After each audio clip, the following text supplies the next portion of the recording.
নমস্কাৰ বন্ধুসকল, মই পবিত্ৰ মোৰ ইউটিউব চেনেলত আপোনালোকক সকলোকে স্বাগতম জনাইছোঁ। চ' বন্ধুসকল, মই আজি আপোনালোকৰ মাজলৈ আৰু এটা ভাল এপ্লিকেশ্যন লৈ আনিছোঁ। চ' সেই এপ্লিকেশ্যনটোৰ নাম হৈছে QR কোড স্কেনাৰ। চ' বন্ধুসকল, মই QR কোড স্কেনাৰ এপটোৰ বিষয়ে অলপ কোৱাৰ আগতেই মই আপোনালোকৰ মাজত এটা বিশেষ অনুৰোধ, যদিহে মোৰ ভিডিঅ'টো চাই ভাল পায় লাইক কৰিব, কমেণ্ট কৰিব, শ্বেয়াৰ কৰিব আৰু লগতে ছাবস্ক্ৰাইব কৰিব নকৰিব। তো বন্ধুসকল, তেতিয়াহ'লে ব'লক আমি ভিডিঅ'টো আৰম্ভ কৰোঁ।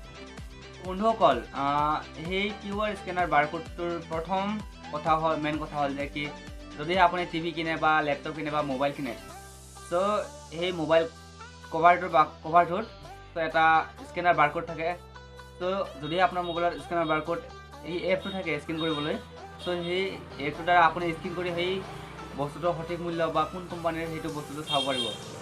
চ' বন্ধুসকল, যদিহে আপুনি বা আপোনাক দোকানে ঠগে, চ' তেন্তে হ'লে আপুনি সেই স্কেনাৰ বাৰকোডটোৰ দ্বাৰা আপুনি নিজেই সেই বস্তুটোৰ বা লেপটপটোৰ সঠিক মূল্য জানিব পাৰিব।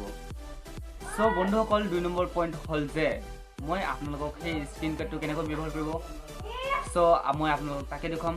চ' বন্ধুসকল, তেতিয়াহ'লে ব'লক আমি সেই স্ক্ৰীন কোডটো আমি আপোনালোকক কেনেকৈ ইউজ কৰিব লাগে, চ' তাকে দেখুৱাই দিওঁ। চ' বন্ধুসকল, মোৰ তাত কোনো ধৰণৰ মোবাইল কভাৰ নাই, চ' সেইবাবে মই মাৰ পান কাৰ্ডটো উলিয়াই তাক স্ক্ৰীন কৰি দেখুৱাইছোঁ তাক কেনেকৈ স্ক্ৰীন কৰিব। চ' স্ক্ৰীন কৰাৰ লগে লগে এনেধৰণৰ নাম বা পিতাৰ নাম চ' এনেধৰণে ওলাই পৰে। ত' বন্ধুসকল, আপোনালোকে হয়তো গম পালে QR কোড বা স্কেনাৰে কেনেকৈ এই এপটো ব্যৱহাৰ কৰে। চ' যদি মোৰ ভিডিঅ'টো চাই ভাল পায় লাইক কৰক, কমেণ্ট কৰক, শ্বেয়াৰ কৰক আৰু লগতে ছাবস্ক্ৰাইব কৰিব নকৰিব। চ' মই পবিত্ৰ আন এটা ভিডিঅ'ত আপোনালোকৰ সৈতে আপোনালোকক নিশ্চয় লগ পাম।